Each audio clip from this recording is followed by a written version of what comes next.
कर्म एवं कर्मफल मीमांसा। अध्याय 11। क्लेश। चित्त की वृत्तियां हमारे कर्मों का आधार हैं। यह वृत्तियां अच्छी और बुरी दोनों प्रकार की हैं। कुछ केवल क्लिष्ट यानी क्लेश सहित तथा कुछ अक्लिष्ट यानी क्लेश रहित होती हैं। कुछ वृत्तियों की मिश्रित प्रतिक्रिया भी होती है, अर्थात उनसे सुख दुख दोनों ही प्राप्त होते हैं। जीव केवल ज्ञान को ही प्राप्त नहीं करता, परंतु विपर्यय और विकल्प से भी ग्रस्त रहता है। विपर्यय मिथ्या ज्ञान है और विकल्प मात्र शब्दों से उत्पन्न होने वाला तथा वस्तु रहित ज्ञान है। इसी मिथ्या ज्ञान को अविद्या कहा जाता है, जो संसार में सभी क्लेशों को उत्पन्न करने वाली है। जब तक जीव के कर्म अविद्या से ग्रस्त रहते हैं, तब तक वह दुख सागर में डूबा रहता है। अविद्या का अर्थ है अधन विद्या, यानी जो विद्या नहीं है, जो ज्ञान नहीं है। योग दर्शनकार ने अविद्या को क्लेश कहा है और इससे ही अन्य क्लेशों की भी उत्पत्ति होती है। यह क्लेश कितने प्रकार का है? अविद्यास्मिता रागद्वेषाभिनिवेशाः पंच क्लेशाः। योग दर्शन 2-3। सूत्रार्थ। अविद्यास्मिता रागद्वेषाभिनिवेशाः। अविद्या, अस्मिता, राग, द्वेष और अभिनिवेश ये पांच क्लेशाः क्लेश हैं। क्लेशा इति पंच विपर्यया इत्यर्थः। ते स्यन्दमाना गुणाधिकारं दृढयन्ति, परिणाममवस्थापयन्ति, कार्यकारण स्रोत उन्नमयन्ति, परस्परानुग्रहतन्त्री भूत्वा कर्म विपाकं चाभिर्निर्हरन्तीति। क्लेश का दूसरा नाम विपर्यय है, अर्थात मिथ्या ज्ञान, जो कि 5 प्रकार का है। मिथ्या ज्ञान ही क्लेशों का उत्पादक है। अतः जब जब जीव मिथ्या ज्ञान यानी विपरीत ज्ञान से ग्रस्त रहेगा, तब तक क्लेशों यानी दुखों से ग्रस्त रहेगा। महर्षि व्यास जी कहते हैं, क्लेशाः इति, क्लेश अर्थात पंच विपर्ययाः, 5 प्रकार का मिथ्या ज्ञान है। इति अर्थः, यह अर्थ है।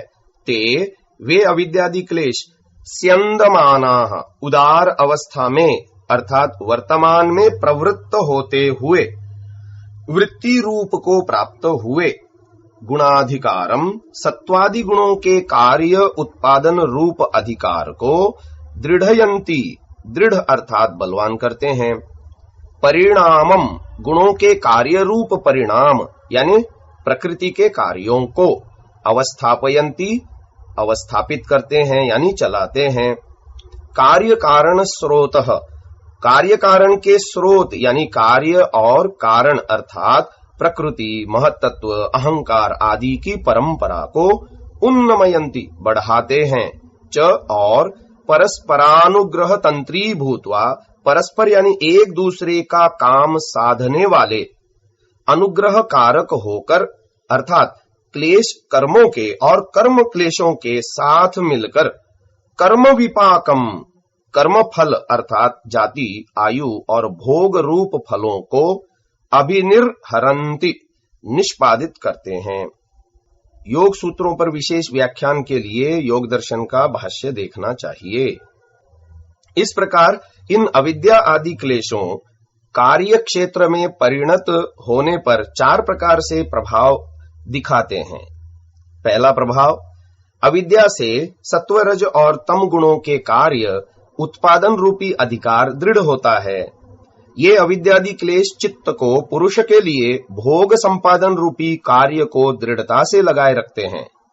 दूसरा प्रभाव, अविद्यादि क्लेश ही गुणों के कार्य रूप परिणाम को यानी प्रकृति के कार्यों, महत्त्व आदि को चलाए रखते हैं।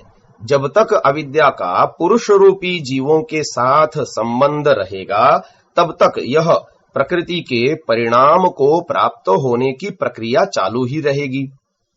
तीसरा प्रभाव, ये अविद्यादि क्लेश कार्य कारण स्रोत को उन्नत करते हैं, अर्थात प्रकृति के कार्य कारण रूपी प्रवाह यानी प्रकृति से महत्त्व, महत्त्व से अहंकार, अहंकार से तन्मात्राएं और इंद्रियां तथा तन्मात्राओं से स्थूल भूतों रूपी कार्य कारण प्रवाह को उन्नत करते हैं। और चौथा प्रभाव, क्लेश कर्मों के तथा कर्म क्लेशों के परस्पर सहयोगी बनकर पुरुष को कर्म फल यानी जाति, आयु और भोग रूप फलों को प्राप्त कराते हैं। उपरोक्त में से पहला और चौथा प्रभाव तो जीव से स्पष्टया संबंधित है। शेष दो प्रभावों का संबंध सृष्टि की उत्पत्ति तथा उसके क्रम को निरंतर चालू रखने से है। परमात्मा ने यह सृष्टि जीवों को भोग तथा अपवर्ग की प्राप्ति के लिए बनाई है। जब तक जीव इन अविद्या आदि क्लेशों से ग्रस्त रहेंगे तब तक इस सृष्टि का बनना तथा इसका क्रम चालू रहेगा। अगर सभी जीव मोक्ष के अधिकारी हो जाएं तो जब तक उनकी मोक्ष की अवधि समाप्त नहीं होती तब तक सृष्टि की उत्पत्ति का क्रम भी टूट जाएगा। लेकिन ऐसा होना लगभग असंभव है, क्योंकि अनंत जीवों का एक साथ मोक्ष का अधिकारी होना उनके कर्म संस्कार की विचित्रता के कारण संभव प्रतीत नहीं होता। क्योंकि जड़ प्रकृति तो परार्थ है, दूसरे के लिए है, और प्रकृति से अन्य तो जीव तथा परमात्मा ही हैं। परमात्मा स्वयं आनंद स्वरूप है तथा क्लेश कर्म विपाक और आशय से रहित है, इसीलिए उसे सृष्टि की आवश्यकता ही नहीं है। इस प्रकार केवल जीव ही शेष बचते हैं, जिनके भोग और अपवर्ग तथा अपवर्ग के उद्देश्य से सृष्टि की उत्पत्ति होती है। अतः इस प्रकार ये क्लेश न केवल जीवों को भोगों और कर्म फलों में लगाए रखते हैं, वरन सृष्टि उत्पत्ति को भी चालू रखते हैं। क्लेशों की संख्या 5 बताई है। जो अविद्या है वही शेष चारों की जननी है। अविद्या क्षेत्रमुत्तरेषाम् प्रसुप्त तनु विच्छिन्नोदाराणाम, योग दर्शन 2:4। अर्थ, अविद्या अगले 4 अस्मिता आदि क्लेशों की उत्पत्ति का स्थल है, अर्थात जननी है। और इन चारों क्लेशों की 4 अवस्थाएं हैं। प्रसुप्त यानी सोए हुए, तनु दुर्बल हुए हुए, विच्छिन्न एक काल में दूसरे से दबे हुए, तथा उदार उभरे हुए अर्थात वर्तमान में जो प्रवृत्त हैं, अर्थात पूरे वेग से भोगों को भुगाने में कार्यरत रहते हैं। जब जब अविद्या रहती है तो इन 4 अवस्था वाले अस्मिता, राग, द्वेष और अभिनिवेश रूपी चारों के चारों क्लेश भी रहते हैं। और अविद्या के नष्ट हो जाने पर इन चारों क्लेशों की सत्ता किसी भी अवस्था में संभव नहीं है। दूसरे शब्दों में इस प्रकार भी कह सकते हैं कि जब तक जीव अस्मिता, राग, द्वेष या मृत्यु के भय से किसी भी प्रकार से ग्रस्त रहता है तो वह अविद्या से भी ग्रस्त है। व्यास भाष्य, तत्राविद्या क्षेत्रम् प्रसव भूमिरुत्तरेषामस्ति मतादीनाम् चतुर्विध विकल्पानाम् प्रसुप्त तनु विच्छिन्नोदाराणाम् तत्र का प्रसुप्तिः चेतसी शक्तिमात्र प्रतिष्ठानाम् बीज भावोपगमः तस्य प्रबोध आलम्बने सम्मुखी भावः प्रसंख्यानवतो दग्ध क्लेश बीजस्य सम्मुखी भूतेऽप्यालम्बने नासौ पुनरस्ति दग्ध बीजस्य कुतः प्ररोह इति। अतः क्षीण क्लेशः कुशलश्चरमदेह इत्युच्यते। तत्रैव सा दग्ध बीज भावा पंचमी क्लेशावस्था नान्यत्रेति। सतां क्लेशानां तदा बीज सामर्थ्यं दग्धमिति विषयस्य सम्मुखी भावेपि सति न भवत्येषां प्रबोध इति। उक्ता प्रसुप्तिर्दग्ध बीजानामप्ररोहश्च तनुत्वमुच्यते। प्रतिपक्ष भावनोपहताः क्लेशास्तनवो भवन्ति तथा विच्छिद्य तेन तेनात्मना पुनः पुनः समुदाचरन्तीति विच्छिन्नाः। कथं रागकाले क्रोधस्यादर्शनात् न हि रागकाले क्रोधः समुदाचरति। रागश्च क्वचित् दृश्यमानो न विषयान्तरे नास्ति नैकस्यां स्त्रियां चैत्रो रक्त इत्यन्यासु स्त्रीषु विरक्तः किन्तु तत्र रागो लब्धवृत्तिरन्यत्र तु भविष्यद्वृत्तिरिति स हि तदा प्रसुप्ततनु विच्छिन्नो भवति विषये यो लब्धवृत्तिः स उदारः सर्व एवैते क्लेश विषयत्वं नातिक्रामन्ति कस्तर्हि विच्छिन्नः प्रसुप्तस्तनुरुदारो वा क्लेश इति उच्यते सत्यमेवैतत् किन्तु विशिष्टानामेवैतेषां विच्छिन्नादित्वम् यथैव प्रतिपक्षभावनातो निवृत्तः तथैव स्वव्यञ्जकाञ्जनेनाभिव्यक्तः इति सर्व एवामी क्लेशा अविद्याभेदाः कस्मात् सर्वेष्वविद्यैवाभिप्लवते यदविद्या वस्त्वाकार्यते तदेवानुशेरते क्लेशा विपर्यास प्रत्यय काल उपलभ्यन्ते क्षीयमाणां चाविद्यामनुक्षीयन्त इति। महर्षि व्यास जी कहते हैं अत्र इन 5 क्लेशों में से अविद्या अविद्या रूपी क्लेश उत्तरेषाम अविद्या के बाद कहे गए प्रसुप्त तनु विच्छिन्नोदाराणाम प्रसुप्त यानी सोए हुए तनु यानी सूक्ष्म निर्बल हुए विच्छिन्न यानी दबे हुए तथा उदार उभरे हुए कार्य रूप में प्रवृत्त हुए इन चतुर्विध कल्पानाम 4 प्रकार की अवस्था वाले अस्मिता आदि नाम अस्मिता राग द्वेष और अभिनिवेश नामक क्लेशों की क्षेत्रम खेत अर्थात प्रसव भूमि उत्पत्ति स्थल यानी जननी है। तत्र उन अस्मितादि क्लेशों की प्रसुप्तादि अवस्थाओं में का प्रसुप्ति ही प्रसुप्ति अवस्था कौन सी है? चेतसी चित्त में शक्तिमात्र प्रतिष्ठानाम केवल शक्ति रूप से स्थित क्लेशों का जो बीज भावोपगमः बीज भाव से रहना अर्थात बीज रूप से कार्य उत्पादन सामर्थ्य से युक्त होकर रहना है वह प्रसुप्ति अवस्था है। तस्य उस प्रसुप्त अस्मितादि क्लेशों का आलंबने अपने विषय के आलंबन के सम्मुखी भाव उपस्थित होने पर अभिव्यक्त यानी प्रकट होना ही प्रबोध उनका जागरण है। विवेक ख्याति को प्राप्त योगी के क्लेशों की अवस्था क्या होती है इसका वर्णन करते हुए कहते हैं प्रसंख्यानवतः विवेक ख्याति को प्राप्त हुए योगी जिसके दग्ध क्लेश बीजस्य क्लेशों के बीज दग्ध हो गए हैं के प्रति क्लेशों का आलंबन यानी विषय सम्मुखी भूते उपस्थित हो जाने पर भी अपि भी असौ वह प्रबोध यानी क्लेशों का जागरण पुनः फिर से न अस्ति नहीं होता क्योंकि दग्ध बीजस्य जले हुए बीज का प्ररोह अंकुरित होना यानी उगना कुतः इति कैसे संभव है। अतः इसलिए विवेक ख्याति प्राप्त योगी क्षीण क्लेश नष्ट हुए क्लेशों वाला कुशल और चरम देह यानी अंतिम देह वाला इति उच्यते कहा जाता है। सा वह दग्ध बीज भाव वाली पंचमी 5वीं क्लेशावस्था क्लेशों की अवस्था तत्रैव उस विवेक ख्याति संपन्न योगी में ही होती है न अन्यत्र इति अन्य पुरुषों में नहीं होती।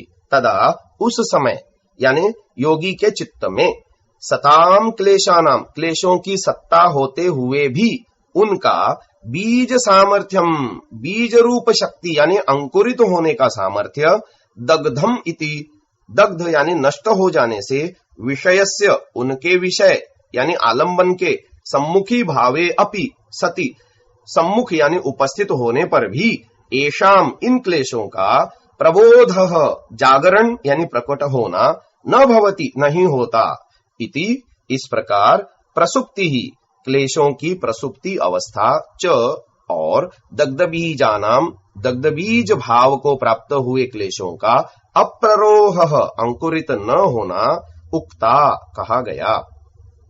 तनुत्वम क्लेशों की तनु अवस्था उच्यते अब कही जाती है।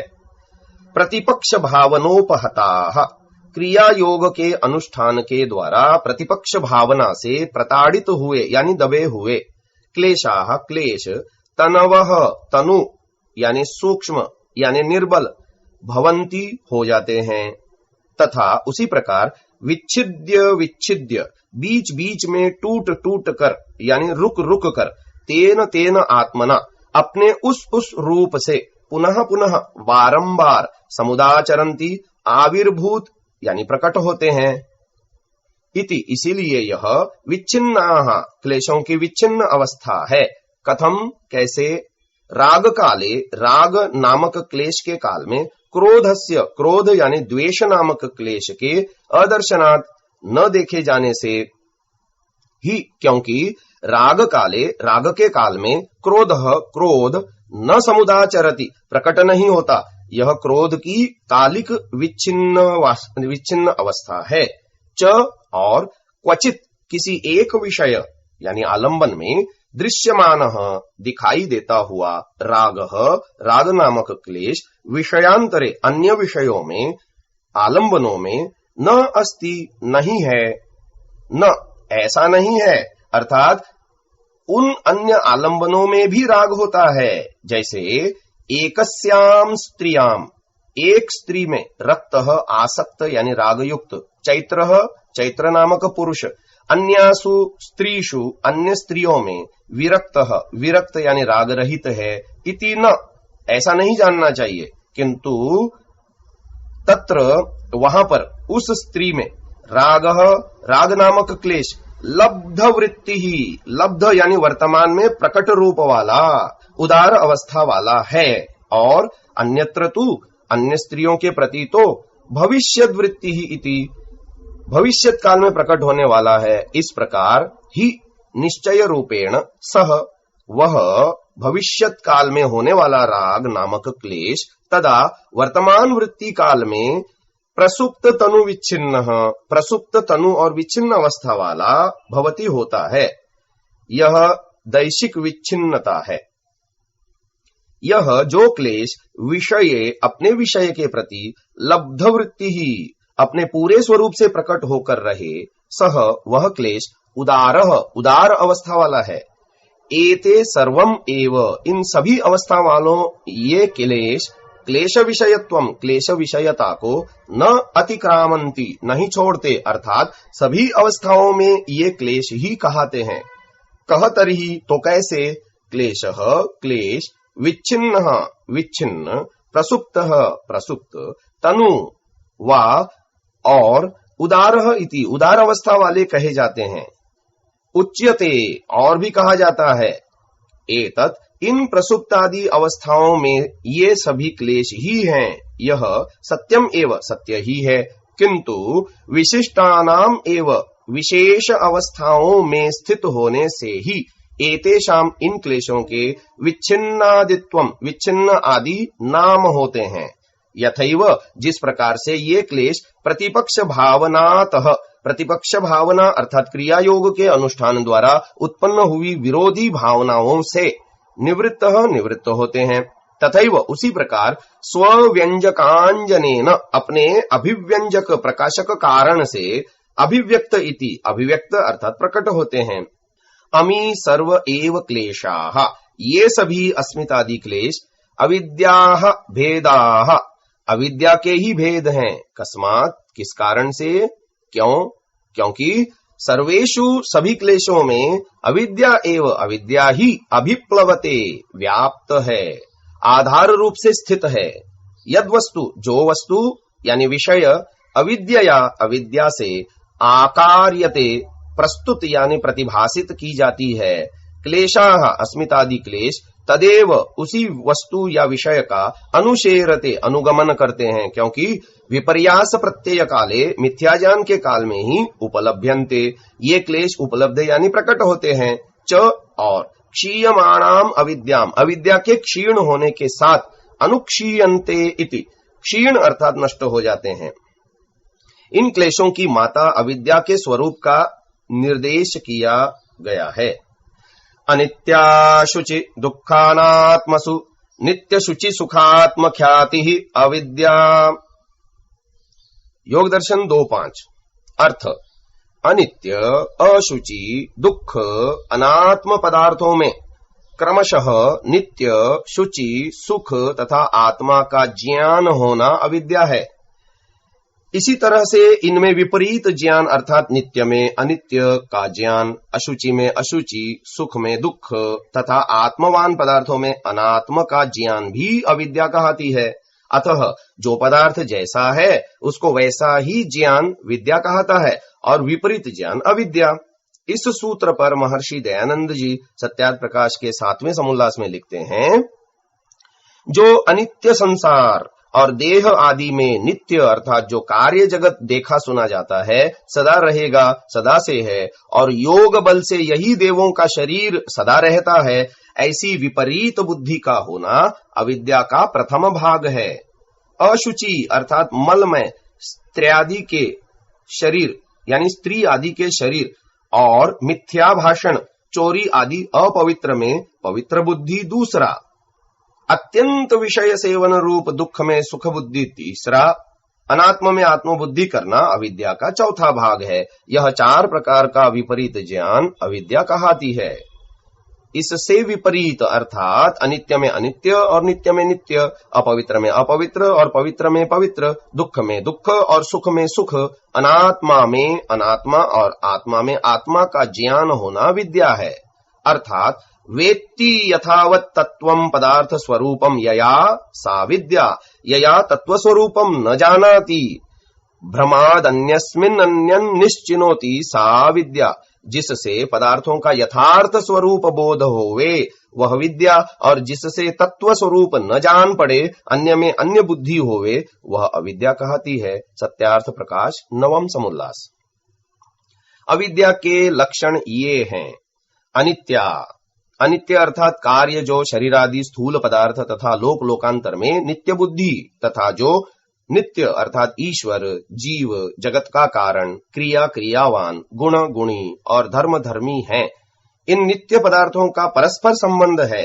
इनमें अनित्य बुद्धि का होना यह अविद्या का प्रथम भाग है। तथा अशुचि, मलमूत्रादि के समुदाय दुर्गंध रूप मल से परिपूर्ण शरीर में पवित्र बुद्धि करना, तथा तालाब, बावड़ी, कुंड, कुआं और नदी आदि में तीर्थ और पाप छुड़ाने की बुद्धि करना और उनका चरणामृत पीना, एकादशी आदि मिथ्या व्रतों में भूख प्यास आदि दुखों का सहना, स्पर्श इंद्रिय के भोग में अत्यंत प्रीति करना इत्यादि अशुद्ध पदार्थों को शुद्ध मानना और सत्य विद्या, सत्य भाषण, धर्म, सत्संग, परमेश्वर की उपासना, जितेंद्रियता, सर्वोपकार करना, सभी में प्रेम भाव से वर्तना आदि शुद्ध व्यवहार और पदार्थों में अपवित्र बुद्धि करना यह अविद्या का दूसरा भाग है।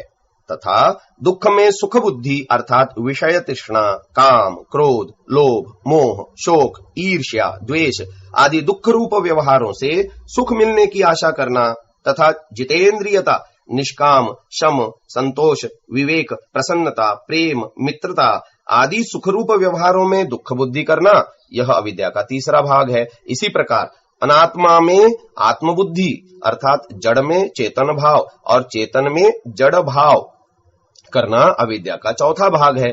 यह 4 प्रकार की अविद्या संसार के अज्ञानी जीवों को बंधन का हेतु होकर उनको सदा नचाती रहती है।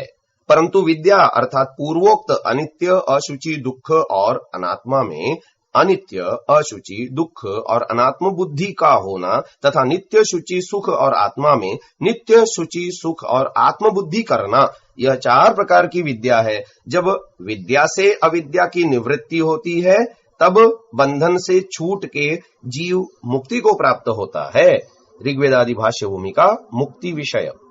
उपरोक्त लक्षण अविद्या के स्वरूप को स्पष्ट करने हेतु महत्वपूर्ण है। मानव मात्र व्यवहार काल में किस प्रकार से अविद्या से ग्रस्त होकर कर्म करता है उसका स्पष्ट दिग्दर्शन इससे होता है।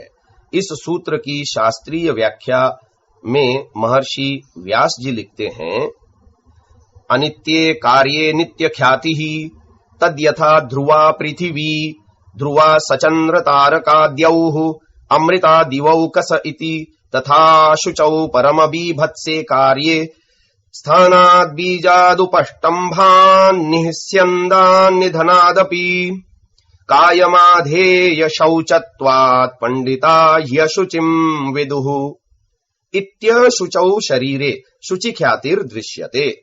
नवेव शशाङ्कलेखा कमनीयेयम् कन्या मध्वमृतावयव निर्मितेव चन्द्रम् भित्त्वा निःसृतेव ज्ञायते। नीलोत्पलपत्रायताक्षी हाव गर्भाभ्याम् लोचनाभ्याम् जीवलोकमाश्वासयन्ती वेति कस्य केनाभिसम्बन्धः भवति चैवमशुचौ शुचि विपर्यास प्रत्यय इति। एतेना पुण्ये पुण्य प्रत्ययस्तथैवानर्थे चार्थ प्रत्ययो व्याख्यातः तथा दुःखे सुख ख्यातिम् वक्ष्यति। परिणाम ताप संस्कार दुःखैर्गुणवृत्ति विरोधाच्च दुःखमेव सर्वं विवेकिनः योग सूत्र 2:15 इति। तत्र सुख ख्यातिरविद्या तथानात्मन्यात्म ख्यातिर्बाह्योपकरणेषु चेतना चेतनेषु भोगाधिष्ठाने वा शरीरे पुरुषोपकरणे वा मनस्यनात्मन्यात्म ख्यातिरिति। तथैतदत्रोक्तम् व्यक्तमव्यक्तम् वा सत्त्वमात्मत्वेनाभिप्रतीत्य तस्य सम्पदमनुनन्दत्यात्मसम्पदम् मन्वानस्तस्य व्यापदमनुशोचत्यात्मव्यापदम् मन्वानः स सर्वो अप्रतिबुद्धः इति। एषा चतुष्पदा भवत्यविद्या मूलमस्य क्लेशसन्तानस्य कर्माशयस्य च सविपाकस्येति। तस्याश्चामित्रागोष्पदवद्वस्तु स तत्त्वम् विज्ञेयम्। यथा नामित्रो मित्राभावो न मित्रमात्रम् किन्तु तद्विरुद्धः स पत्नः। यथा चागोष्पदम् न गोष्पदाभावो न गोष्पदमात्रम् किन्तु देश एव ताभ्यामन्यवद्वस्त्वन्तरम्। एवमविद्या न प्रमाणम् न प्रमाणाभावः किन्तु विद्या विपरीतम् ज्ञानानन्तरम् अविद्येति।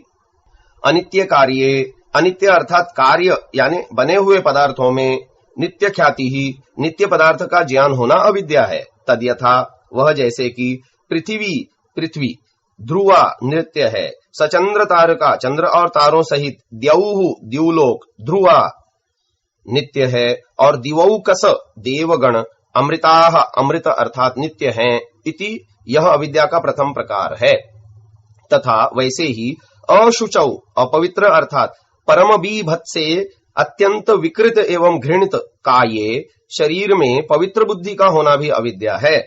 शरीर की अपवित्रता में कारण कहते हैं स्थानात, जिस स्थान से यह उत्पन्न होता है अर्थात माता का गर्भाशय, इस शरीर का निर्माण स्थल और मल मूत्रादि से लिप्त योनि अर्थात जिस मार्ग से यह शरीर गर्भाशय में से बाहर निकलता है, यह मल मूत्र रक्त आदि युक्त स्थान पवित्र नहीं कहा जा सकता। यह शरीर इन्हीं घृणित पदार्थों के मध्य विकसित होता है जिन्हें अलग से कोई भी व्यक्ति संभाल कर रखना नहीं चाहता। बीजात, यह शरीर माता पिता के रजवीर्य रूपी अत्यंत मलिन बीजों से बनता है जो कि शरीर से पृथक संग्रहणीय पदार्थ नहीं कहे और न माने जाते। उपष्टम्भात, इस शरीर द्वारा खाए पिए जाने वाले पदार्थों के परिपाक होने पर रस, रक्त, मांस, मेद, अस्थि, मज्जा, वीर्य आदि बनते हैं जो कि जीवन काल में शरीर के अंग रूप शरीर की पुष्टि हेतु तो आवश्यक हैं, परंतु पृथक पृथक रूप में ये सभी पदार्थ प्रत्येक व्यक्ति में घृणा और विकार को ही उत्पन्न करते हैं। निःस्यन्दात, इस शरीर के सभी छिद्रों से सर्वदा मल, मूत्र, कफ, स्वेद, पसीना आदि पदार्थ ही निकलते रहते हैं। बाहर से श्वास द्वारा ग्रहण होने वाली शुद्ध वायु भी शरीर के मलों द्वारा अशुद्ध होकर के ही बाहर निकलती है। निधनात, इस शरीर का निधन यानी आत्मा से वियोग होने पर कोई भी इसे अपने पास नहीं रखना चाहता। आधेय शौचत्वात्, इस शरीर को जल आदि द्वारा शुद्धि की सर्वदा अपेक्षा रहती है, अतः स्नान आदि द्वारा शरीर के मलों को यथासंभव दूर किया जाता है। पंडिताः, विद्वान पुरुष कायम, इस शरीर को ही निश्चय पूर्वक अशुचिम, अपवित्र ही विदुः कहते हैं इति। इस प्रकार से अशुचौ, अपवित्र शरीरे, शरीर में शुचि ख्याति ही, शुद्ध यानी पवित्र बुद्धि दृश्यते, देखी जाती है। कैसे? जैसे स्त्री शरीर के विषय में लोग कल्पना किया करते हैं कि नवेव शशांक लेखा, चंद्रमा की नवीन कला के समान, कमनीय यानी मनोरम यानी प्रिय, इयम कन्या यह कन्या, मध्वमृतावयव निर्मिता इव, मधु यानी शहद और अमृत के अवयवों से बनी हुई सी है, और चंद्रम भित्वा, चंद्रमा यानी चंद्रबिंब को भेद कर, निःसृता इव निकली हुई सी, ज्ञायते ज्ञात होती है, नीलोत्पल पत्रायताक्षी, नील कमल की पंखुड़ियों के समान विशाल नेत्रों वाली, हाव गर्भाभ्याम लोचनाभ्याम, श्रृंगार भावनाओं से युक्त नेत्रों से मानो जीवलोकम प्राणी जगत को आश्वासयंती इव आश्वासन देती हुई है। इति इस प्रकार कस्य किस दुर्गंध पूरित अपवित्र शरीर का, केन किस मधु अमृत चंद्र आदि पदार्थों से संबंध है, च और एवं इस प्रकार अशुचौ अपवित्र शरीर में शुचि विपर्यास प्रत्यय, पवित्र अर्थात शुद्ध पदार्थ का मिथ्या ज्ञान भवती होता है। इति यह अविद्या का दूसरा रूप है। एतेन इसी प्रकार इस लक्षण के द्वारा अपुण्य पाप में पुण्य प्रत्यय, पुण्य का ज्ञान, च और तथैव वैसे ही अनर्थे अनर्थकारी पदार्थों में अर्थ प्रत्यय, अर्थ ज्ञान यानी सार्थकता की प्रतीति व्याख्यात हो गई, अर्थात ये भी अविद्या ही हैं। तथा वैसे ही दुखे दुख में सुख ख्यातिम, सुख के ज्ञान यानी प्रतीति को स्वयं सूत्रकार परिणाम ताप संस्कार दुखैर गुणवृत्ति विरोधाच्च दुखमेव सर्वं विवेकिनः योग सूत्र 2.15 के द्वारा वक्ष्यति इति कहेंगे। तत्र उस दुख में सुख ख्याति ही, सुख का ज्ञान अविद्या यानी तीसरे प्रकार की अविद्या है।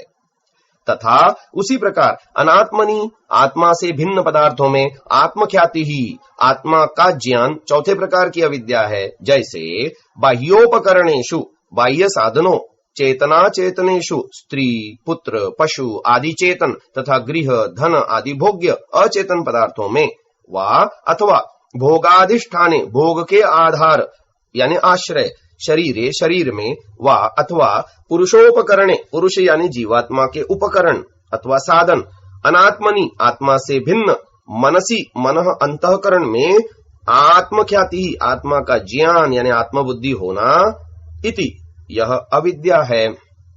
तथा वैसे ही अत्र एतत्, इस विषय में अन्य आचार्यों द्वारा भी उक्तम कहा गया है। व्यक्तम, चेतन तथा स्त्री पुरुष पुत्र मित्र पशु आदि, वा और अव्यक्तम सत्वम, अचेतन यथा गृह धन संपत्ति भूमि वस्त्र शरीर आदि पदार्थों को आत्मत्वेन, आत्मरूप यानी अपना स्वरूप, अभिप्रतीत्य मानकर समझकर, तस्य उस चेतन अचेतन पदार्थ की संपदम समृद्धि या संपन्नता को, आत्म संपदम अपनी यानी आत्मा की समृद्धि संपन्नता, मनवानः मानता हुआ, अनुनंदती प्रसन्न होता है, और तस्य उस चेतन अचेतन पदार्थों की व्यापदम विपत्ति यानी क्षय को, आत्मव्यापदम अपनी आत्मा की विपत्ति यानी क्षय, मन्यमानः मानता हुआ, अनुशोचती शोकग्रस्त होता है। सर्वः सह ऐसा मानने वाला प्रत्येक व्यक्ति अप्रतिबुद्धः इति अज्ञानी है, अविद्याग्रस्त है। एषा यह चतुष्पदा, चार प्रकार की अविद्या, अविद्या ही अस्य इस क्लेश संतानस्य, क्लेश संतान यानी अस्मिता राग द्वेष आदि प्रवाह का, च और सविपाकस्य कर्माशयस्य, जाति आयु तथा भोग रूपी फल सहित कर्माशय का मूलम, मूल कारण भवति इति होता है। तस्याश्च उस अविद्या का वस्तु सतत्वम, वस्तु स्वरूप यानी भावात्मक सत्ता, अमित्रागोष्पदवत, अमित्र एवं अगोष्पद के समान विज्ञेयम जाननी चाहिए। यथा जैसे अमित्र, अमित्र का अर्थ न मित्राभाव, मित्र का अभाव नहीं है, और न मित्र मात्रम, न मित्र मात्र ही है, किंतु तद्विरुद्ध उस मित्र का विरोधी यानी सपत्नः शत्रु है। च और इसी प्रकार यथा जैसे अगोष्पदम, अगोष्पद का अर्थ न गोष्पदा भाव, न गोष्पद यानी गाय के पैर के चिन्ह का भाव है, और न गोष्पद मात्रम, न तो गोष्पद मात्र ही है, किंतु ताभ्याम उन दोनों अर्थों से अन्यत भिन्न, वस्तुअंतरम अन्य वस्तु, देश एव स्थान है। एवं इसी प्रकार से अविद्या, अविद्या भी न प्रमाणम, न प्रमाण यानी ज्ञान यानी विद्या है, और न प्रमाणाभाव, न प्रमाण यानी ज्ञान का अभाव है। किंतु विद्या विपरीतम, विद्या यानी ज्ञान से विपरीत, विरुद्ध ज्ञान, और ज्ञानांतरम, ज्ञान से भिन्न अन्य ज्ञान ही अविद्या इति, अविद्या है। यही मिथ्या ज्ञान ही बंधन का कारण है। इसी तथ्य को महर्षि गौतम जी न्याय दर्शन में बताते हैं। दुख जन्म प्रवृत्ति दोष मिथ्या ज्ञानानामुत्तरोत्तरापाये तदनंतरापायादपवर्गः। न्याय दर्शन 1:1-2। अर्थ, दुख, जन्म, प्रवृत्ति, दोष तथा मिथ्या ज्ञानों में से आगे आगे के पदार्थों का नाश हो जाने पर उनके पूर्व पूर्व के पदार्थों का नाश हो जाने से मोक्ष होता है। अर्थात मिथ्या ज्ञान के नाश होने पर दोषों का नाश हो जाता है। दोषों अर्थात राग द्वेष आदि के नाश होने पर प्रवृत्ति यानी पाप पुण्य रूपी 10-10 प्रकार के मानसिक, वाचिक और शारीरिक कर्म का नाश हो जाता है। प्रवृत्ति के नष्ट हो जाने पर जन्म समाप्त हो जाता है। जन्म के न होने पर दुख का नाश हो जाता है। दुख का नाश ही मोक्ष की प्राप्ति है। अतः इस संसार चक्र का मूल कारण मिथ्या ज्ञान है, जिसे योग दर्शन में अविद्या कहा है और सांख्य दर्शन में अविवेक कहा है। इस सूत्र पर महर्षि वात्स्यायन जी लिखते हैं कि यह मिथ्या ज्ञान आत्मा, शरीर, इंद्रिय, अर्थ, बुद्धि, मन, प्रवृत्ति, दोष, प्रेत्य भाव, फल, दुख तथा अपवर्ग के विषय में विपरीत ज्ञान है। यह कैसा है? आत्मा के स्वतंत्र चेतन अस्तित्व को स्वीकार न करना तथा यह कहना आत्मा है ही नहीं और आत्मा से भिन्न शरीर आदि अनात्म पदार्थों को ही आत्मा मानना मिथ्या ज्ञान है। दुख देने वाले पदार्थों को ही सुख देने वाला है ऐसा मानना तथा अनित्य जो हमेशा से नहीं है, धन आदि पदार्थों को नित्य हमेशा से रहने वाला है ऐसा मानना। जो पदार्थ रक्षा नहीं कर सकते जैसे स्त्री, पुत्र, धन, गृह आदि पदार्थ, परंतु इनको ही अपना रक्षक मान लेना या सर्वरक्षक परमात्मा के वास्तविक स्वरूप को न जानकर उसकी प्रतिमा बनाकर उसे ही रक्षक मान लेना तथा वैसा व्यवहार करना मिथ्या ज्ञान है। धन संपत्ति जो नष्ट होने के कारण भययुक्त हैं, जिनके अर्जन और रक्षण में भी भय ही रहता है, इनको भय रहित मानना। अस्थि, मांस, मज्जा, मलमूत्र, पसीने से युक्त शरीर जो घृणित है, इस अपने तथा दूसरे के शरीर को अच्छा मानना तथा इसमें ही आसक्त रहना तथा इसके लिए सभी प्रकार के अधर्म करना मिथ्या ज्ञान है। अनेक प्रकार के दुखों का कारण होने से यह संसार त्याज्य है, परंतु इसे ही लक्ष्य मान इसी में आसक्त रहना मिथ्या ज्ञान है। यह उपरोक्त प्रकार का मिथ्या ज्ञान आत्मा से लेकर मन तक के जानने योग्य पदार्थों का है। प्रवृत्ति के विषय में मिथ्या ज्ञान यानी प्रवृत्ति कहते हैं वाणी, मन और शरीर द्वारा पाप पुण्य रूपी कर्म करना, परंतु यह मानना कि पाप पुण्य रूप कर्म कोई नहीं है और न ही इसका कोई सुख दुख रूपी कर्मफल ही होता है, यह प्रवृत्ति आकस्मिक अथवा नैसर्गिक है। दोष विषयक मिथ्या ज्ञान इस प्रकार कहा गया है, यह संसार दोष निमित्तक नहीं है और न ही जीवात्मा अपने दोषों के कारण संसार में आता है। यह संसार अपने स्वाभाविक रूप से सदा से ही ऐसा ही चला आ रहा है।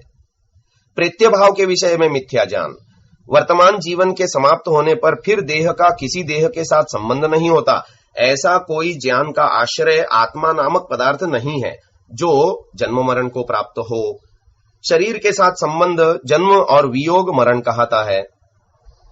जो जन्म मरण है वह बिना कारण के होता है। प्रेत्य भाव का अर्थ है मरकर फिर जन्म लेना। उपरोक्त ज्ञान जन्म विषयक मिथ्या ज्ञान है, क्योंकि जन्म मरण के पीछे कारण है, परंतु उसको बिना आत्मा के आश्रय मानना मिथ्या ज्ञान है। इसके अनुसार जन्म का आरंभ तो है परंतु अंत कभी नहीं होता, यह मानना कि इस जन्म मरण की श्रृंखला का अंत तत्व ज्ञान से नहीं होता है, यही तो मिथ्या ज्ञान है।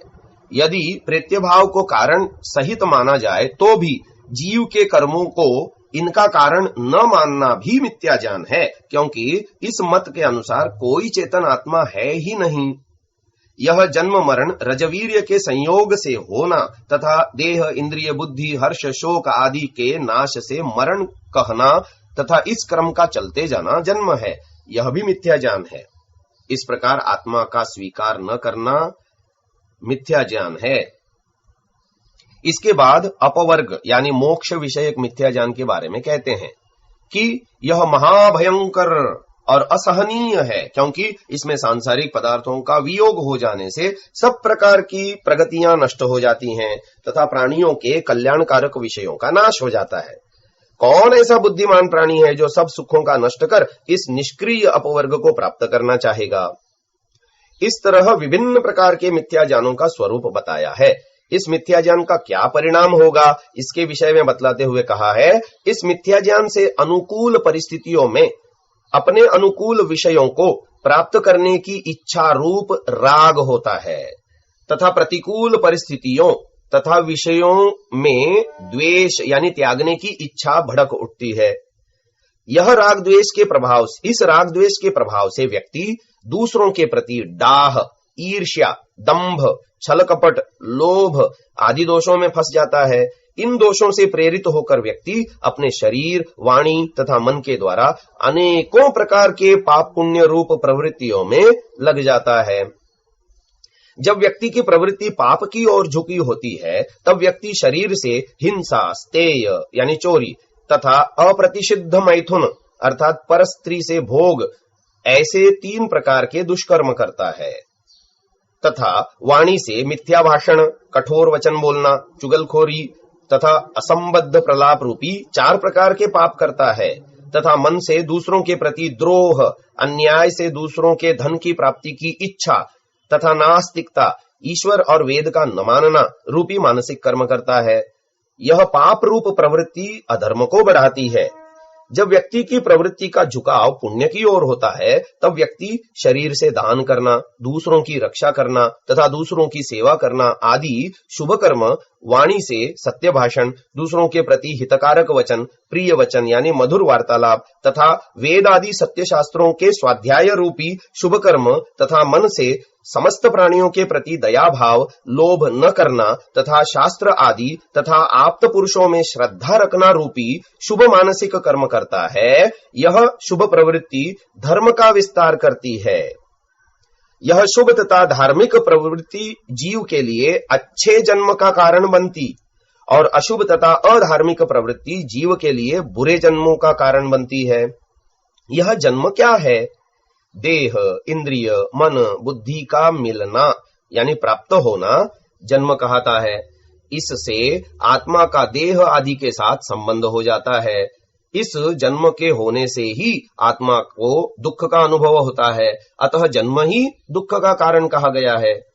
आत्मा के लिए प्रतिकूल स्थिति का नाम ही दुख है, जिसे बाधा, पीड़ा, ताप आदि नामों से भी कहा जाता है। इस प्रकार मिथ्या ज्ञान से दुख तक की स्थितियों के चालू रहने का नाम ही संसार है। अर्थात जब तक मिथ्या ज्ञान रहेगा तब तक संसार चक्र चलता रहेगा। जब तत्व ज्ञान का उदय होगा तब तत्व ज्ञान से पहले मिथ्या ज्ञान रूपी मूल कारण का नाश होगा। मिथ्या ज्ञान के नष्ट होने पर राग द्वेष मोह आदि दोषों का नाश होगा। उन दोषों के नष्ट होने पर ऊपर कही गई पाप पुण्य रूपी शुभ अशुभ प्रवृत्ति नष्ट होगी। उस प्रवृत्ति के नष्ट होने पर पुनः जन्म का अवसर नष्ट होगा और अंत में जन्म के न होने पर दुख का नाश हो जाएगा। दुखों की अत्यंत निवृत्ति की स्थिति को ही मोक्ष कहा जाता है। यह जो तत्व ज्ञान है उसका स्वरूप कैसा है, इस बारे में कहा गया है कि जो पदार्थ जैसा है उसे वैसा ही जानना तत्व ज्ञान है। जैसे आत्मा को नित्य चेतन तत्व मानना विद्या है, इसी प्रकार अनात्मा में अनात्मा, दुख में दुख, अनित्य में अनित्य, अरक्षक में अरक्षक, भययुक्त में भययुक्त, अस्थि मज्जा मलमूत्र के समुदाय रूपी शरीर को निंदित अपवित्र मानना तथा त्याग करने योग्य संसार को त्याज्य ही मानना तत्व ज्ञान है। इसी प्रकार अन्य पदार्थों में भी जो पदार्थ जैसा है उसे वैसा मानना तत्व ज्ञान है।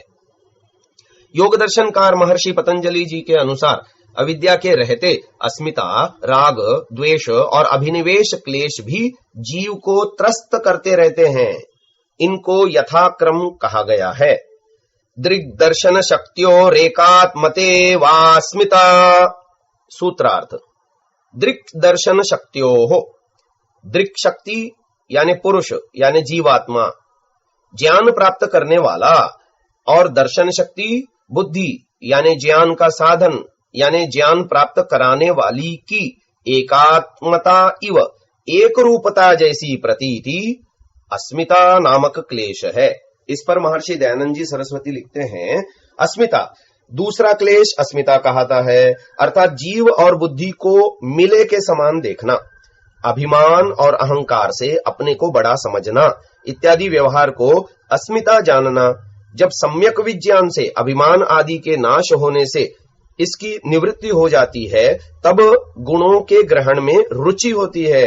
ऋग्वेद आदि भाष्य भूमिका मुक्ति विषय। दृष्टा आत्मा चेतन पदार्थ है और बुद्धि आदि देखने तथा जानने के साधन जड़ प्रकृति से बने हैं। यह दोनों ही अलग अलग पदार्थ हैं। शुद्ध चेतन एवं अपरिणामी आत्मा तथा अशुद्ध राग द्वेष आदि दोषों का मूल कारण जड़ एवं परिवर्तनशील बुद्धि तत्व एक कैसे हो सकते हैं?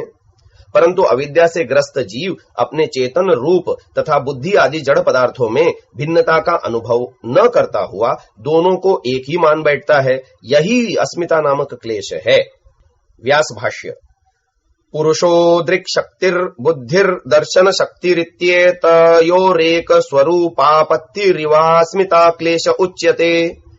भोक्तृ भोग्य शक्त्योरत्यंत विभक्तयोरत्यंता संकीर्णयोरविभाग प्राप्ताविव सत्यां भोगः कल्पते। स्वरूप प्रतिलम्भे तु तयोः कैवल्यमेव भवति कुतो भोग इति। तथा चोक्तम् बुद्धितः परम पुरुषमाकारशील विद्यादिभिर्विभक्तम् अपश्यन् कुर्यात् तत्रात्म बुद्धिं मोहेन इति। पुरुष अर्थात जीवात्मा, दृक् शक्ति ही देखने अर्थात ज्ञान प्राप्त करने वाली शक्ति है, और बुद्धि ही दर्शन शक्ति ही ज्ञान कराने का साधन रूप शक्ति है। इति एतयोः, इस प्रकार इन दोनों की पृथक पृथक सत्ता होने पर भी एक स्वरूपापत्ति ही इव, एक स्वरूप यानी एक रूपता जैसी प्रतीति होना ही अस्मिता क्लेशः, अस्मिता नामक क्लेश उच्यते कहा जाता है। भोक्तृ भोग्य शक्त्योः, भोक्तृ शक्ति अर्थात भोगने वाला पुरुष यानी चेतन आत्मा, और भोग्य शक्ति अर्थात भोक्ता के अधीन जड़ अनात्म बुद्धि, अत्यंत विभक्तयोः सर्वथा भिन्न और अत्यंता संकीर्णयोः परस्पर अमिश्रण विलक्षण होते हुए भी इन दोनों की अविभाग प्राप्तौ इव मिली हुई एकाकार यानी एक रूप जैसी प्रतीति सत्याम होने पर ही भोगः सुख दुख आदि साक्षात्कार रूप भोग कल्पते सिद्ध होता है। और तयोः इन दोनों के स्वरूप प्रतिलंभे स्वरूप की ख्याति अर्थात विवेक ख्याति हो जाने पर तो कैवल्यम एव, कैवल्य अर्थात मोक्ष ही भवति हो जाता है। ऐसी स्थिति होने पर कुतो भोग इति, भोग कैसे, अर्थात जब तक दोनों की एकरूपता का भान होता है तभी तक सुख दुख रूपी भोगों की प्रतीति होती है, और जैसे ही इन दोनों के अपने अपने स्वरूप का बोध हो जाता है यानी विवेक ख्याति हो जाती है तो जीवात्मा का मोक्ष हो जाता है। फिर उस अवस्था में तो भोग कैसे संभव है। तथा च उक्तम, इस विषय में पंचशिखाचार्य ने भी कहा है कि बुद्धितः परिणामी जड़ अनात्म अनित्य बुद्धि से भिन्न परम परे यानी उत्कृष्ट यानी सूक्ष्म पुरुषम पुरुष जो कि आकारशील विद्यादि भी, आकार यानी शुद्ध अविकारी, चेतन स्वरूप, शील यानी नित्य, असंग विद्या यानी ज्ञानादि गुणों यानी धर्मों वाला है को विभक्तम बुद्धि से पृथक अपश्यन न देखता हुआ सांसारिक मनुष्य मोहेन, मोह यानी अविद्या के कारण, तत्र उस अचेतन बुद्धि में आत्मबुद्धिम आत्मा की भ्रांति कुर्यात इति करता है, अर्थात बुद्धि को ही आत्मा समझता है। परिणाम स्वरूप उसमें अहंकार का उदय होता है और वह अहमस्मि मैं यही हूं जैसा व्यवहार करता है, यह भाव ही अस्मिता क्लेश है। बुद्धि जो गुणों और स्वरूप में जीवात्मा से विपरीत है, जीवात्मा का एक साधन मात्र है, उसको ही आत्मस्वरूप मानना अर्थात उसके गुणों को आत्मा में आरोपित कर लेना अविद्या यानी क्लेश है। इस अस्मिता को महर्षि व्यास जी ने विपर्यय की परिभाषा में मोह कहा है, अर्थात इस प्रकार की भावना में मोह कार्य कर रहा होता है। अस्मिता नाम अहंकार अहम भाव का है। इसी को गीता में असुर प्रकृति के रूप में कहा है। इदमद्य मया लब्धम इमं प्राप्स्ये मनोरथम इदमस्तीदमपि मे भविष्यति पुनर्धनम असौ मया हतः शत्रुर हनिष्ये चापरानपि ईश्वरोऽहमहं भोगी सिद्धोऽहं बलवान सुखी आढ्योऽभिजनवानस्मि कोऽन्योऽस्ति सदृशो मया यक्ष्ये दास्यामि मोदिष्य इत्यज्ञान विमोहिताः। गीता 16वां अध्याय 13 से 15 तक श्लोक। अर्थात यह कुछ मैंने पा लिया, इस मनोरथ को अब मैं पूरा करूंगा, यह मेरे पास है, इतना धन मेरे पास और हो जाएगा, यह शत्रु तो मैंने मार ही लिया, दूसरों को भी मार डालूंगा, मैं प्रभुता वाला हूँ, मैं भोग संपन्न हूँ, मैं सिद्ध हूँ, मैं बलवान हूँ, मैं सुखी हूँ, मैं बड़ा धनाढ्य हूँ, खानदानी आदमी हूँ, मेरे बराबर और कौन है, मैं खूब गुटबंदी करूंगा, खूब लुटाऊंगा, खूब मौज उड़ाऊंगा। इस प्रकार के अज्ञान से असुर प्रकृति के लोग विमोहित होते हैं। सुखानुशयी रागः। सूत्रार्थ। सुखानुशयी सुख भोग के पश्चात अंतःकरण में रह जाने वाला संस्कार, सुख और उसके साधनों के प्रति अभिलाषा यानी आकांक्षा, रागः राग नामक क्लेश है। इस पर महर्षि दयानंद जी लिखते हैं, तीसरा राग अर्थात जो सुख संसार में साक्षात भोगने में आता है, उनके संस्कार की स्मृति से जो तृष्णा के लोभ सागर में बहना है, इसका नाम राग है। ऋग्वेदादि भाष्य भूमिका मुक्ति विषय। व्यास भाष्य। सुखाभिज्ञस्य सुखानुस्मृति पूर्वः सुखे तत्साधने वा योगर्धस्तृष्णा लोभः स राग इति। सुखाभिज्ञस्य सुख का अनुभव करने वाले व्यक्ति को, सुखानुस्मृति पूर्वः सुख के अनुरूप स्मृति पूर्वक, सुखे सुख में, वा अथवा तत्साधने उस सुख के साधनों में, यह जो गर्धः लालसा, तृष्णा इच्छा, लोभ लोभ अर्थात लोलुपता होती है, सह वह रागः इति राग नामक क्लेश है। राग को महर्षि व्यास जी ने महामोह कहा है। इससे छूटने के बारे में महर्षि दयानंद जी ऋग्वेदादि भाष्य भूमिका के मुक्ति विषय में लिखते हैं, जब ऐसा ज्ञान मनुष्य को होता है कि सब संयोग वियोगांत हैं, अर्थात वियोग के अंत में संयोग और संयोग के अंत में वियोग तथा वृद्धि के अंत में क्षय और क्षय के अंत में वृद्धि होती है, तभी इसकी निवृत्ति हो जाती है। राग के छूटने के उपायों का विशेष रूप से वर्णन योग दर्शन के भाष्य में किया गया है, कृपया पाठक वहीं देखें। दुखानुशयी द्वेषः। सूत्रार्थ। दुखानुशयी दुख भोग के पश्चात अंतःकरण में दुख और उसके साधनों के प्रति रह जाने वाला संस्कार, यानी यथा विनाश की इच्छा, आक्रोश, क्रोध, द्वेष द्वेष है। महर्षि दयानंद जी लिखते हैं, चौथा क्लेश द्वेष कहता है। जिस अर्थ का पूर्व अनुभव किया हो उस पर और उसके साधनों पर सदा क्रोध बुद्धि होना, इसकी निवृत्ति भी राग की निवृत्ति से होती है। ऋग्वेदादि भाष्य भूमिका मुक्ति विषय। व्यास भाष्य। दुःखाभिज्ञस्य दुःखानुस्मृति पूर्वो दुःखे तत्साधने वा यह प्रतिघो मन्युर्जिघांसा क्रोधः स द्वेषः। दुःखाभिज्ञस्य दुख का अनुभव करने वाले व्यक्ति को दुःखानुस्मृति पूर्वः दुख के अनुरूप स्मृति पूर्वक, दुःखे दुख में, वा अथवा तत्साधने उस दुख के साधनों में, यह जो प्रतिघः प्रतिकार करने का भाव, मन्यु क्रोध का भाव मानसिक भाव, प्रतिहिंसा हेतु आवेश, जिघांसा मारने की इच्छा, और क्रोध बाह्य चेष्टा है, सह वह द्वेष द्वेष कहा जाता है। कोई व्यक्ति दुख तथा दुख देने वाले साधनों के प्रति किस प्रकार का व्यवहार कर सकता है, इसको बताते हुए कहा जाता है, पहला व्यवहार प्रतिकार करने का भाव करता है और यथासंभव प्रतिकार करता है। दूसरा व्यवहार मानसिक रूप से क्रोध करता है, प्रतिहिंसा करने का आवेश उत्पन्न कर लेता है। तीसरा व्यवहार दुख प्रदान करने वाले साधनों को नष्ट करना चाहता है अथवा नष्ट करता है, और इसी प्रकार दुख देने वाले प्राणियों को मारने की इच्छा करता है और मारता भी है। चौथा व्यवहार शारीरिक रूप से क्रोध करता है।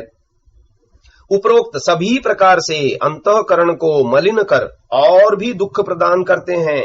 इस प्रकार का कोई भी भाव द्वेष है, यह अविद्या से ही उत्पन्न होता है। द्वेष भी दो प्रकार का है। पहला प्रकार वह जो संसार की नश्वरता, इसके भोग से होने वाले दुख का ज्ञान होने पर इससे द्वेष होकर वैराग्य उत्पन्न होता है, जिससे व्यक्ति श्रेय मार्ग पर चलकर आत्म साक्षात्कार तथा परमात्मा साक्षात्कार कर मोक्ष का अधिकारी बनता है। द्वेष का दूसरा प्रकार वह जो हमें सांसारिक सुखों के प्राप्त होने के अवरोधक के प्रति या दूसरे प्राणियों द्वारा दुख पहुंचाने पर उनके प्रति होता है। पहले प्रकार का द्वेष तो वैराग्योत्पादक होने से हितकर है तथा यह अविद्या उत्पन्न न होकर विद्या से होता है। सूत्रकार इस द्वेष को नहीं कह रहा, परंतु जो द्वेष अविद्या के कारण उत्पन्न होता है वही क्लेश के अंतर्गत गिना जाता है। यह दूसरे प्रकार का द्वेष ही सूत्रकार को यहाँ अभीष्ट है। प्रथम प्रकार के द्वेष को छोड़कर शेष सभी प्रकार के द्वेष ही सूत्र की परिभाषा के अंतर्गत आते हैं, ऐसा समझना चाहिए। प्रथम सूत्र में जो 4 प्रकार की अविद्या से प्राप्त होने वाले दुख तथा उन दुख के साधनों के कारण उत्पन्न हुआ द्वेष ही त्याज्य है, पहले प्रकार का विद्या से उत्पन्न नहीं। द्वेष को महर्षि व्यास जी ने विपर्यय की व्याख्या में योग दर्शन 1:7 में तामिश्र के नाम से कहा है। सांख्य कारिकाकार ने तामिश्र के 18 भेद बताए हैं। तामिश्र का अर्थ है घोर ज्ञान, अर्थात जो द्वेष है वह अज्ञान की घोर यानी निम्नतम अवस्था है। द्वेषी व्यक्ति पूरी तरह से अज्ञान से ग्रस्त होता है। यह द्वेष जिन 18 कारणों से उत्पन्न होता है उन्हीं के आधार पर द्वेष के 18 भेद कहे गए हैं। जो दशा इंद्रियों के भोग और दृष्ट और अदृष्ट होने के कारण 10 प्रकार के हैं तथा व्यक्ति का 10 प्रकार के संबंधियों वाला परिवार जो महामोह का आधार कहा गया है, 10 प्रकार के संबंधियों वाले महामोह के आधार वर्णन का परिवार का वर्णन मोह की व्याख्या के अंतर्गत इसी अध्याय 12 में मनोविकार में किया जा रहा है। तथा जो 8 प्रकार की सिद्धियां जो मोह का आधार हैं को भोगने की इच्छा से प्रयत्न और पुरुषार्थ करने पर भी जब वे भोग प्राप्त नहीं होते या जब कोई व्यक्ति या कारण उन भोगों को प्राप्त होने देने में बाधक बन जाते हैं, तो इस प्रकार भोगों के प्राप्त न हो पाने की दशा में जो क्रोध उत्पन्न होता है उसको घोर अज्ञान या तामिश्र कहा जाता है। इस राग और द्वेष का प्रपंच ही मनोविकृतियों का आधार है। इन्हीं के कारण मानव काम, क्रोध, लोभ, मोह, अहंकार, हिंसा, ईर्ष्या आदि के अनवरत जाल में संलग्न रहता है। इन मनोविकृतियों की व्याख्या अगले अध्याय में विस्तार पूर्वक की गई है। अगला क्लेश है अभिनिवेश। स्वरसवाही विदुषोपि तथा रूढ़ोभिनिवेशः। सूत्रार्थ स्वरसवाही पूर्व जन्म में अनुभूत मृत्यु दुख संस्कार रूप से वर्तमान रहने वाला जो विदुषः विद्वानों में अपि भी अन्य प्राणियों के समान उनके चित्त में तथा रूढ़ समान रूप से विद्यमान रहने वाला मृत्यु का भय अभिनिवेश अभिनिवेश क्लेश है। महर्षि दयानंद जी लिखते हैं 5वां अभिनिवेश क्लेश है जो प्राणियों की नित्य आशा होती है कि हम सदैव शरीर के साथ बने रहें, अर्थात कभी मरे नहीं, सो पूर्व जन्म के अनुभव से होती है और इससे पूर्व जन्म भी सिद्ध होता है। क्योंकि छोटे छोटे कृमि चींटी आदि को भी मरण का भय बराबर बना रहता है। इसी से इस क्लेश को अभिनिवेश कहते हैं, जो कि विद्वान, मूर्ख तथा क्षुद्र जंतुओं में भी बराबर दिख पड़ता है। इस क्लेश की निवृत्ति उस समय होगी कि जब जीव परमेश्वर और प्रकृति अर्थात जगत का कारण जो नित्य और कार्य द्रव्य के संयोग वियोग को अनित्य जान लेगा। इन क्लेशों की शांति से जीव को मोक्ष सुख की प्राप्ति होती है। ऋग्वेदादि भाष्य भूमिका मुक्ति विषय। व्यास भाष्य।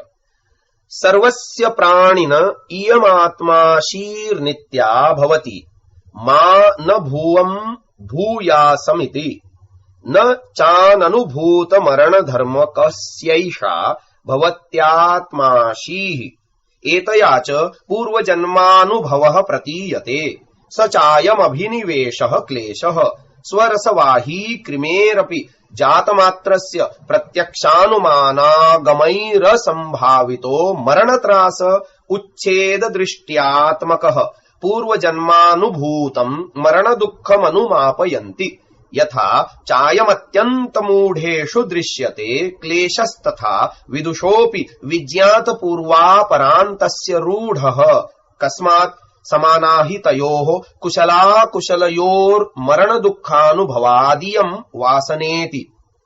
सर्वस्य प्राणिनः सभी प्राणियों की इयम यह आत्माशीहि आत्म विषयक इच्छा नित्या सदा भवति होती है कि मान भूवम मैं न होऊं ऐसा न हो, बल्कि भूयासम इति सदा बना रहूं इस प्रकार की कामना होती है। अननुभूत मरण धर्म कस्य जिस प्राणी ने पूर्व जन्म में मरण क्रिया को अनुभव न किया हो उसको ऐसा यह आत्माशीहि आत्मा विषयक कामना इच्छा न च भवति नहीं हो सकती एतया च और इस कामना अर्थात इच्छा से पूर्व जन्मानुभव पूर्व जन्म में मरण दुख का अनुभव ही प्रतीयते प्रतीत होता है। सच अयम और वही यह स्वरसवाही अपने संस्कार रूप से विद्यमान हुआ अभिनिवेश क्लेश मृत्यु भय रूपी अभिनिवेश क्लेश जात मात्रस्य सद्य उत्पन्न हुए कृमेः अपि कृमि कीट आदि को भी जिसको प्रत्यक्षानुमानागमैः प्रत्यक्ष अनुमान आगम अर्थात शब्द प्रमाणों द्वारा वर्तमान जन्म में असंभावितः असंभावित अर्थात अनुभव न किया ऐसा उच्छेद दृष्ट्यात्मक उच्छेद अर्थात विनाश रूपी मरण त्रास मरण भय पूर्व जन्मानुभूतम पूर्व जन्मों में अनुभव किए गए मरण दुखम मृत्यु के दुख का अनुमापयति अनुमान कराता है। पैदा हुआ प्राणी प्रत्यक्ष अनुमान आदि प्रमाणों का प्रयोग किए बिना भी मारक वस्तु को देखकर डरता या कांपता है। आखिर ऐसा क्यों है? न उसने कभी अपने इस जीवन में मरण का प्रत्यक्ष किया, न अनुमान से उस दुख को जाना, न शास्त्रादि श्रवण से ही अभी तक उसे मरण दुख का बोध हुआ। फिर ऐसा क्यों हुआ? इससे सिद्ध होता है कि यह भय उसे पूर्व जन्मों में प्राप्त मरण का भय है। यही उसमें संस्कार रूप से सदा बना रहता है और यही मारक वस्तु को देखकर प्रकट हो रहा है। इससे पूर्व जन्म में अनुभूत मरण दुख का अनुमान होता है। तथा च और जैसे अयम क्लेशः यह अभिनिवेश क्लेश अत्यंत मूढ़ेषु अत्यंत मूढ़ बालक बुद्धि रहित मानवेतर प्राणियों में दृश्यते देखा जाता है, तथा वैसे ही विदुषः अपि विद्वान को भी विज्ञात पूर्वापरांतस्य जिसने पुरुष की पूर्ववर्ती सांसारिक दशा तथा अपरांत मोक्ष की दशा को जान लिया है उसके चित्त में भी रूढ़ अर्थात उपस्थित रहता है। कस्मात् कैसे? विद्वानों में भी यह क्लेश उत्पन्न कैसे रहता है ही क्योंकि तयोः उन दोनों कुशलाकुशलयोः कुशल अर्थात विद्वान और अकुशल अर्थात अविद्वान यानी मूढ़ यानी मंदमति दोनों में मरण दुखानुभवात मरण दुख के समान अनुभव के कारण इयम वासना यह वासना समाना इति समान रूप से उपस्थित होती है। यह पांचों क्लेश वस्तुतः मूल रूप से अविद्या ही जीव को जन्म मरण के अनवरत चक्र में घुमाए रखने में सक्षम है। हम पुण्य कर्मों में मुख्यतः इसी अविद्या के कारण ही संलग्न रहते हैं। तथा कर्म फलों को भोगने हेतु परमात्मा की व्यवस्था अनुसार विभिन्न योनियों में अपने कर्मों का फल भोगते हैं। मनुष्य योनि ही कर्म प्रधान है, शेष तो भोग प्रदान है, क्योंकि वहां कर्म करने की स्वतंत्रता तथा जीव कल्याणार्थ वे सब साधन ही उपलब्ध नहीं होते जो जीव को मानव देह में प्राप्त होते हैं। अतः इसी मानव देह में आकर जीव अविद्या आदि क्लेशों को नष्ट कर आत्म साक्षात्कार के पथ पर चलकर अपने मुख्य उद्देश्य ब्रह्म साक्षात्कार तथा मोक्ष को प्राप्त कर सकता है।